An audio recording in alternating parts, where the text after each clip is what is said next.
Hey guys, Nary here from Drakewing Gaming. Some of you know me on Twitter, The Gaming Dragon. Today I'm coming back at you another Let's Play episode of Far Beyond the World. So the last place we left off, we had just wrapped some stuff up with the Elders, and we were walking away with Tristan, Orien made a pact together. So they're going to try and stay on each other's good side, not stab each other in the back, blah blah blah. But yeah, so Orien is just heading home alone, and let's see what waits for him there. Anyway, guys, please sit back and enjoy. Let me entertain you for the next 20 minutes, and let's jump right in. Alarm saying you're up, and let's go. Alright. I just admire the scenery and wet my lips, noticing a faint glow of a fireplace in the distance. Rennek said that's where the sentries camp sometimes. I flashed my brows and simply returned to unwinding, stargazing and breathing the wonderful scent of the forest. It's almost as if he's here with me. I wish he could share a drink. I raise my mug towards the moon, knowing the very same ardent sphere is watching over my wolf wherever he is. Your health, Wolff. Stay safe. I'm out here maybe half an hour to an hour, just trying to clear my mind and get ready for sleep proper, when I suddenly feel something strange. It's almost as if I'm being watched, and for the first time I feel uneasy here. I raise up, looking around the nearby bushes, but I cannot notice anything. The incredibly disturbing feeling persists, and I'm becoming more and more alarmed. It's like my prey mentality triggered for no reason, which makes me think there must be a reason. I throw my gaze towards the faint campfire in the distance. It's maybe 100, 200 meters away? I think I should alert someone. I get up to my feet and walk towards the stairs, instinctively jumping over the uneven stone. As I'm on the path, I take clear direction of the campfire and head for it with a determined gait. I manage 10, 20 paces perhaps, when two familiar wolves step out of the shadows to intercept me. Tyrion, don't! It's the guards that tackled Rennek the day I was discovered. Hey! Hey you! Stop! What are you doing? The warrior that stood guard over me tries to restrain his friend, but he's not budging. Instead, the wolf approaches me with barely concealed snarl, and I wonder what his intentions are. Told you we should have kept an eye on him. Oh, so they caused me weird unease. I almost want to laugh it off, but as I was actually going to fetch them on their own account. He can't just go wandering around the village. Well, he does have Rennek's crest on the collar. He's no ordinary slave. And another wolf that calls a rose by its name. As an attendant, he's expected to run errands. In the middle of the night? Rennek's not even here. Look, I'm seriously done fucking with Rennek and his bullshit. He finally snaps, pushing the other wolf away from me. My father is still pissy after we raided his house, and a dislocated shoulder was high enough price to pay for tackling him. I'm not fucking around with his pet as well. He points to me, and I again feel a bit sad that he got roughed up. The other wolf gives me a look of utter contempt. He can barely keep his fangs from showing. That's just not right, having this creep. What are you two doing? Vul's voice reaches us from behind, and we all wince, surprised by his sudden appearance. Vulgar! We just noticed this one sneaking out. Sneaking out? The black male raises his brow, stopping right beside me. Was he also watching me? How many eyes in these damned woods are centered on this cottage? Nope, I haven't noticed anything. It was all his idea. Dreyer offers a hasty excuse, pointing to his defiant companion. Is that so? I mean, you know, he shouldn't... Why would we... Tyron stutters and finally cuts himself off, seeing as Vul's brow rises higher and higher. Damn, the Black Wolf sure knows how to intimidate everyone into submission. Didn't realize this piglet was under house arrest. Are you two now charged with guarding Rennek's property? No. Oh. Vul feigns surprise. So your duty tonight wasn't to harass his livestock? No. What is your duty, then? Sentry duty, just as I was about to remind this idiot. Again, Dreyer tries to pull his friend away, finally managing to budge the wolf from his spot. If you were in my pack, and I would find... If you were in my pack, and I would find you away from your post. Forgive us, it won't happen again. Vethir's son bows respectfully, cutting the black male off. Make sure it won't. Now fuck off, scrubs. Both wolves bow deeply and hastily retreat towards their campfire. I cannot contain a smile at their complete show of deference and submission, but is quickly wiped away by Vul's scornful look. What are you doing, piglet? You're mistaking this for some sort of getaway? You're in danger. Do not go outside at night. He states sternly, and I point towards the cottage. I was just sitting out on the porch. Something made me feel uneasy, as if I was being watched, so I wanted to fetch the sentries. Turns out they were the ones stalking me. The black male scoffs and proceeds to walk towards the house. As I come to his side, I cannot fight the urge to call him out as well.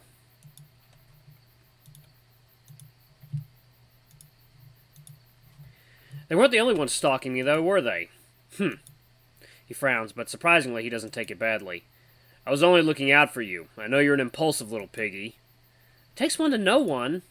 He stops looking back at me with a shocked gaze, but quickly turns away. His expression changes. However, it's something quite different from what I expected. He's hurt, and instead of his normal lashing out, he simply storms off towards the village. Vul, wait! I try to catch up, but he's not slowing down. Please, can we just talk about this? There's nothing to talk about. I grab his paw and try tugging at it, but he's having none of it. His other paw takes a long swing, ready to send me into the dirt, and I close my eyes. As I expect the hit, his paw stops just inches away from me. He stands there, rattled and looking back at me with disbelief. Vul, I plead calmly, and his shock only grows. He's stunned that I'm not afraid, and that I do not flinch. As far as I'm concerned, you haven't broken your word. You haven't hurt me. Because I chose not to be hurt. You promised Rannick you'll take care of me. That's a word I cannot keep on your behalf. His brows curve upward in a sorrowful expression, and I see I hit the nail. I don't want this poison to fester between us. We might not be friends, but I know this will eat at you and affect your relationship with him, with her. You're an honest wolf. Try to be an adult one, too. And then it happens. Something I never expected to see. Vul's lips curl up in a snarl, but it's not directed at me. I can see the anger brewing inside of him as his eyes well up. He's furious with himself, unable to process the emotions that he kept bottling up for so long. I got a whole cask of beer in there, and knowing now there's a porch, you don't have to worry about looking defective by stepping inside the house at night. I tried to ease the mood by introducing some levity, and surprisingly, it works.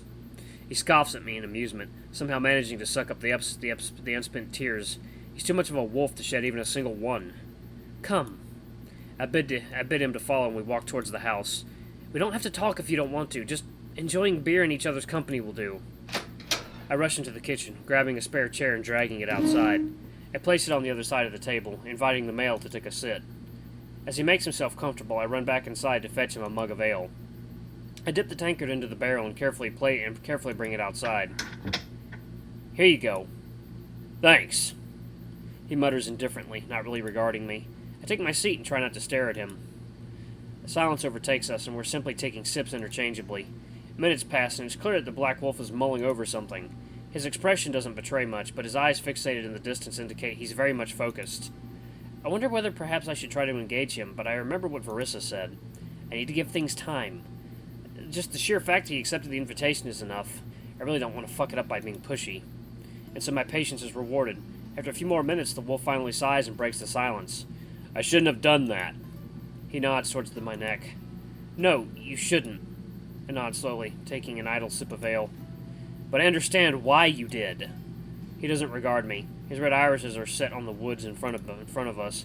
Despite his stoic mask, I know he's struggling deep inside. If he didn't have any qualms, he wouldn't agree to sit down with me. I want to reassure him that, despite everything, I do not condemn him. I know you're not a monster, Vul. At least I'd like to believe you aren't one. What do you know? He mutters under his breath. Nothing. I shrug. But I follow my compass, and it tells me to trust you, despite the fact that a part of me is screaming, Fly, you fool! Flutter, you fools. I chuckle, and he scoffs in amusement, finally looking at me with a half-smile. Perhaps you should listen to your survival instinct. Is that what you'd like? For everyone to be afraid of you and keep their distance? What I'd like is for our lives to be simple again. Guess there's not much chance for that. The wolf takes a long, deep swig and stands up. For a moment, I think he's about to leave, but instead he simply heads inside to refill his mug. I wait patiently, gazing towards the stars and the moon. I've noticed that I cannot recognize a single constellation, not even Orion, which I'm sure should be visible since it's early spring. I approach the balustrade and lean out to cast my gaze across the sky. Nope, not a single familiar star. I chuckle, taking another sip. I have a feeling we're not in Kansas anymore. Seeing Vul return, I straighten up and sit back. He's licking off the excess liquid from his overflowing mug. The wolf plops heavily onto his chair and takes a deep breath. I pick up the plate and pass it to him, offering some nibbles. Heh, good pet. Much better at your job than that scowling bunny, that's for sure. I almost blush at the compliment, but the jab at Trish spoils the moment a little. He's coping with a shitty situation. Vul gives me a curious glance while munching on a piece of sausage. I return the plate back to the table and sigh in resignation. They're not exactly here of their own free will, are they? Where's this coming from? Everyone seems to have an issue with him just because he's not grateful for being kidnapped. Like, how else is he supposed to act? The Black Wolf looks into the distance, thinking over my words, and I wonder if I should perhaps leave this topic alone. But Vul is full of surprises. It's one of the reasons why I refused a ward. Huh? I blink. As one of the top wolves, you're expected to have a bunny cater to your every whim. I hate that idea. It makes one meek and decadent. It serves no real purpose other than inflate one's ego at the expense of another. I'm taken aback by his words. I didn't expect Vul to be this deep. Rannoch hates this bullshit as well. It's the elders who insist. Keeps the otherkin in check, they say. If I'm to be honest, I wonder why those bunnies don't slit our throats in our sleep. His words startle me a little. In all fairness, Triss seems like he does hate most of his betters. I'm unsettled by the idea that there might be some trouble brewing. Oh, not to worry, Piglet. Vul picks up on my slight distress. It was a rhetorical question. They don't do anything, because they know it'd retaliate against their burrows. You can sleep safe. Yeah, well, that does not exactly lighten the mood. I frown and fall silent. It seems like none of us is happy about this whole situation, other than those nasty geriatric bigots. Why do they even get a say in anything? Is this society? If this society is so meritocratic, what possible contribution could those geezers make, other than spewing their outraged dogma? Their outdated dogma. I know you're upset with him. He pulls me out of my stupor. That's why he left, right? You must have felt mishandled and lashed out. Even Trist was acting out, but he didn't speak. You can only imagine what verbal beating you've given him. But he really tries to do good by others. Always did. You mean Rannoch? He nods, closing his eyes. I can assure you he's as much uncomfortable with forcing you into this situation as you are yourself. That's just how things work around here. If he wants to change it, he needs to play his part and compromise. Yeah, I get that. I try to reassure him. True, I did get annoyed at first, but as time went by, I understood every intention behind Rannoch's actions. He was trying to shield me from uncomfortable truths, while at the same time accommodating me in every possible way. I'm actually awaiting his return, quite impatiently, I might add. You're fine, Piglet. Oh, that's me, guys. He snickers, taking a long chug. You don't need him. You're quite capable as you are. You just need to believe in yourself more. You survived the villa. That's not an easy feat. And from what I heard from Vithir, you did quite well, all things considered.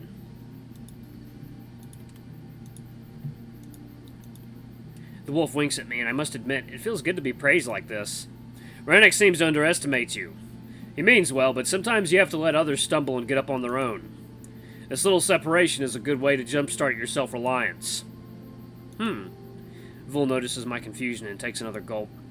When you're dependent on someone, you're at their side out of necessity. Only when you truly don't need another is when the choice to be with them becomes apparent. That's when it means the most. Yeah, I agree, trying to follow his suit, but I am nowhere near as accustomed to the bitter brew. If you are his path, you need to at least stand beside him, rather than drag behind. Rannoch has a tendency to be lenient and to cradle everyone he meets. Despite appearances, it's not exactly a healthy or helpful trait. Yeah, I get your point. The wolf empties his mug in one go and clanks it on the table. He stands up, this time ready to depart for real. I can see he's struggling with something, and I give him a moment. Eventually, he looks back at me with a worried expression. I still have to tell him what I've done. No, there's no need. I protest calmly, standing up and coming to his side. This is between me and you, okay? I made the promise to him. I nod, placing a hand on his shoulder. I know, but is it not up to me to decide whether I was hurt or not? He doesn't even acknowledge me, again locking his gaze with something in the distance. Look, it's forgiven and forgotten. Why make a fuss about it? Rannoch is extremely protective of me. He wasn't there, and you're not exactly subtle with words either. He'll think that God knows what happened. I try to reason with him. I don't want this to become some sort of issue between you guys. But, fool, I cut him off with a plead. Since you're talking so much about me standing up for myself, leave Rannoch out of it. For my sake, he doesn't cradle me more than he already does. He takes a pause and then sighs heavily. Very well, but I still feel like I'm getting off too easy. Good. I agree with a smile. And as penance, you must promise me we'll do this again. I raise my still half-full mug to him and he smirks. Cheeky little piggy. I'll see you around. He nods and hops off the porch, avoiding the steps completely. I watch as he walks toward the village and try to enjoy the remainder of my ale. Having resolved this little spat, I feel like I'll be able to sleep just fine. I give one final gaze towards Aluna, downing my drink and thinking of my wolf. Sleep well. As I stand up, I notice a shiny little trinket on the edge of the table where Vul sat. I pick it up to reveal the Black Wolf's IOU. I smile, shaking my head. I might have become one of the few people, if not the first one, to have his token. With that, I gather the things and head inside. Tomorrow's another day. Ooh, wonder what tomorrow will bring. Oh, whoa. Oh, wow, that was quick. Daybreak comes quick. Daybreak comes quick enough, and I'm already rustling around the house, getting cleaned and dressed. My morning routine is brought to a halt when I notice something troubling. The dandelion, nestled comfortably inside the cup, is not fully open. I inspect it closely, noticing that the outer petals look rather dull, and I realize that it began to wilt. I know I could easily replace it with one of the hundreds that grow outside, but to me, it's more than just a flower. It's not even about Rannoch giving it to me. I have plenty of mementos, but rather about the time that has passed since his departure. It's been 4 days, and although I've been kept busy, I'm not only missing him, but I'm growing incredibly worried. The talk of war at the villa, the elders calling for Rannoch's blood, and Vul jesting about possible Sylvan uprising, it's all too much. Anything could have happened to those packs, and Rannoch's life is in danger either way. Even if he does come back unharmed, that doesn't mean he's safe. Besides, everyone talks about a rescue mission, preparing for the worst. I worry he might have witnessed something horrible. They're all gone. A sudden chill fills my heart with the dread of death. If that's the case, if they all perished, I wouldn't even know how to console him.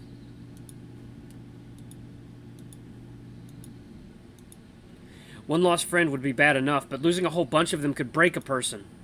I take a deep breath, trying to steady my emotions. No matter what happened, I'll try to be there for him. You'll never be enough. I know, I reply in resignation. I know I matter little in the grand scheme of things. I'm just a leaf blown in the wind. But I'll be there for him nonetheless, no matter what you say. I just want to see my wolf come back unharmed. Enough! I command with all my strength. I don't need your help to worry about him. I worry, not because of your incessant meddling, but because he saved my life. He's a good wolf. With many who love him, should anything happen, I won't be the only one to suffer. So leave me be. I have enough despair to deal with. I stand there for what feels like hours, gently petting the flower and succumbing deeper to fear. Any more and I would have broken completely, but a decisive knock pulls me out of the stupor. I blink away any moisture and rub my cheek. I'm fully aware it's Vul. I recognize the forceful sound of his knuckles against the wood. I approach the door and pull them wide open, mustering a welcoming smile. The wolf walks in, allowing me to close the doors behind him. Here's your chow, Piglet. He passes me a linen bundle. Thanks. I accept and turn towards the table when his massive paw lands on my shoulder and stops me in my tracks. I face him, slightly confused as his nose twitches awkwardly in my direction, as if picking up on an odd scent.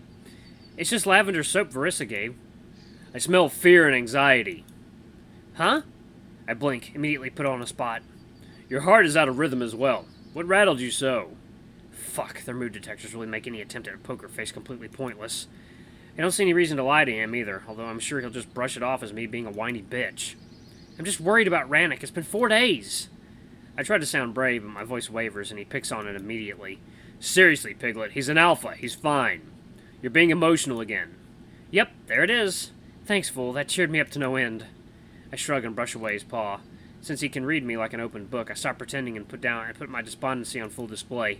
I plop the parcel onto the table and unravel the linen. Again, I find a selection of meat and cheeses, accompanied by 2 freshly baked rolls. But even this homely meal cannot bring a smile to my face, as all the joy got sucked out of me. I know that something pushes me to feel sad and helpless, but now is the right time to allow those feelings. I'm worried. I'm sad. Whispers are without. A deep sigh draws my attention back to the wolf, who looks at me with a resolute expression. Yesterday noon was the latest Rannoch would have reached the northern border. I guarantee he's already located the missing packs, and if they aren't on their way back yet, they soon will be. You have nothing to worry about. You keep saying that, but... Actually, no. The only thing you have to worry about is bringing his house up to scratch. The wolf interrupts, giving me a scornful look. There's no moonshine, and the beer is nearly gone. Barely managed to fill a mug yesterday. And I can smell the sweaty linen all the way from here. Some good attendant you are. He scoffs mockingly, and I feel thrown off. I bet you didn't even do his laundry. Your master's returning home from a long and exhausting mission, and this is how you want to greet him? Despite his crude words, I smile, trying not to tear up as I realize what he's doing. He's attempting to cheer me up and instill my resolve in his own foolish way. He's driving the point home that Rannoch is coming back, and I couldn't be more grateful for this. I know it's not easy for him to show concern, so I decide to play along. I don't know where to get the beer from. Well, we can easily amend that. He walks towards the doors and opens them nonchalantly. I look at him, confused, as the male nods towards me. You coming? What? Where? To the brewery. I can spare an hour or so. I'll help you stock up on booze for Rannoch's return. Laundry you'll have to do on your own. He sneers and I nod, laughing. For sure! I approach the doors only to stop at the last moment. I throw my gaze towards the table and decide to take the dandelion with me. I've kept it in the house for way too long. Alright guys, I'm going to pause it right here. Thank you all so much for watching. Don't forget to like, comment, subscribe, ring that notification bell. Leave a super thanks if you can. It always helps. Until the next video, I love you all. I'll see you next time. Bye-bye!